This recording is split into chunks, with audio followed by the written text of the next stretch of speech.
में रैली करेंगे ओपी राजभर। सपा को भोगांव में चुनौती देंगे ओम प्रकाश राजभर। बड़ी संख्या में कार्यकर्ता नेता शामिल होंगे। राजभर का दावा 1 लाख से ज्यादा लोग जमा होंगे। मुख्य अतिथि मंत्री दयाशंकर सिंह भी इस कार्यक्रम में शामिल होंगे। इससे पहले भी ओम प्रकाश राजभर अखिलेश यादव को लगातार चुनौती देते आए हैं, लेकिन आज अखिलेश यादव के गढ़ में खुद ओम प्रकाश राजभर पहुंचेंगे, हुंकार भरेंगे और उनका दावा है कि जिस पीडीए की बात अखिलेश यादव करते हैं, असल में अखिलेश यादव कभी खुद उसको लेकर साथ नहीं चले। और मेरे साथ मेरे सहयोगी संदीप खेर जुड़े हुए हैं और प्रवीण भी मेरे साथ जुड़े हुए हैं। सीधा रुख करेंगे पहले प्रवीण का। प्रवीण, आज किस तरह से स्थिति देखने को मिल रही है, क्योंकि अखिलेश यादव का ये गढ़ है और ओम प्रकाश राजभर वहां पर पहुंचे हैं। प्रवीण बताइए। देखिए, सुबह सपा के राष्ट्रीय अध्यक्ष ओम प्रकाश राजभर का आज उन्हीं के पार्टी के कार्यकर्ता हैं, परिवारीजन का निधन हुआ था, वहां शोक संवेदना व्यक्त करने के लिए पहुंचेंगे। लगभग 1 बजे का इनका समय है और भोगांव विधानसभा का गांव है लहरा सांडा, और उन्होंने आगाज भी किया है कि आज हम सपा पार्टी के राष्ट्रीय अध्यक्ष जो अखिलेश यादव, यानी कि उनका क्षेत्र, उनका गढ़ कहा जाता, उनमें हुंकार भरेंगे। जाहिर सी बात है कि अभी कुछ दिन पहले लोकसभा उपचुनाव में जिस तरीके से भोगांव विधानसभा में जो हार का एक बुरी तरीके से 30,000 से अधिक वोटों से मात मिली थी, उस क्षेत्र में वहां पहुंचकर और हुंकार की बात करेंगे। फिलहाल जो 5 राज्यों में चुनाव के नतीजे जिस तरीके से तमाम पार्टियों का जो इंडिया गठबंधन था वहां बुरी तरीके से हार हुई, तो मनोबल तो जिस पार्टी में समर्थित ओम प्रकाश राजभर हैं तो बढ़ेगा।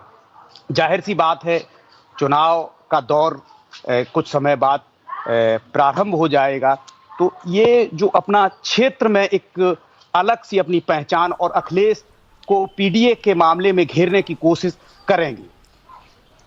जी, और संदीप खेर भी मेरे साथ जुड़े हुए हैं। संदीप, क्योंकि इससे पहले अखिलेश यादव पहुंचते और कहा जाता है समाजवादी पार्टी का बहुत मजबूत गढ़ है, लेकिन आज ओम प्रकाश राजभर, आपने देखा होगा इससे पहले भी कई बार खुली चुनौती देते हुए नजर आए हैं ओम प्रकाश राजभर।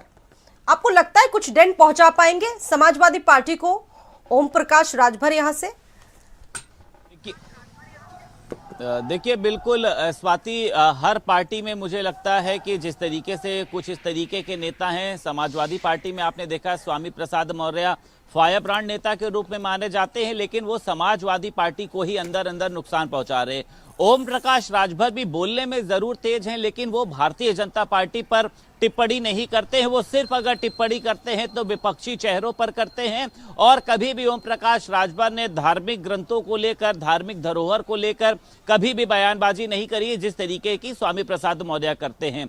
आज देखिए, ओम प्रकाश राजभर मैनपुरी के भोगांव में मौजूद है और वहां पर वो समाजवादी पार्टी कार्यकर्ताओं के बीच में जिस तरीके से वहां पर अपने कार्यकर्ताओं को लेकर पहुंचे, एक बड़ा अवसर है। 1 लाख से ज्यादा जो कार्यकर्ता हैं वो सुहेलदेव भारतीय समाज पार्टी के मौजूद रहे, और देखिए इसका जो कह सकते हैं कि ओम प्रकाश राजभर की जो रैली का साथ है वो बीजेपी भी दे रही है। हालांकि ये पूरा कार्यक्रम जो है वो सुबह सपा का है, लेकिन आज जिस तरीके से देखिए परिवहन मंत्री दयाशंकर सिंह की भी वहां पर जिम्मेदारी लगाई गई है, यानी एक तरीके से ये पूरा जो मिला जुला कार्यक्रम है ये सुहेलदेव भारतीय पार्टी का भी है और उसी के साथ साथ भारतीय जनता पार्टी का भी है। दोनों ही पार्टियां मिलकर अखिलेश यादव को नुकसान पहुंचाना चाहती हैं, क्योंकि खुद देखिए पार्टी ने भी ये कहा है कि मैनपुरी की सीट और उसी के साथ साथ रायबरेली की सीट भारतीय जनता पार्टी के लिए चुनौती से कम नहीं है। रायबरेली की सीट कांग्रेस के पास, मैनपुरी की सीट जो है वो समाजवादी पार्टी के पास, क्योंकि लोकसभा चुनाव में देखिए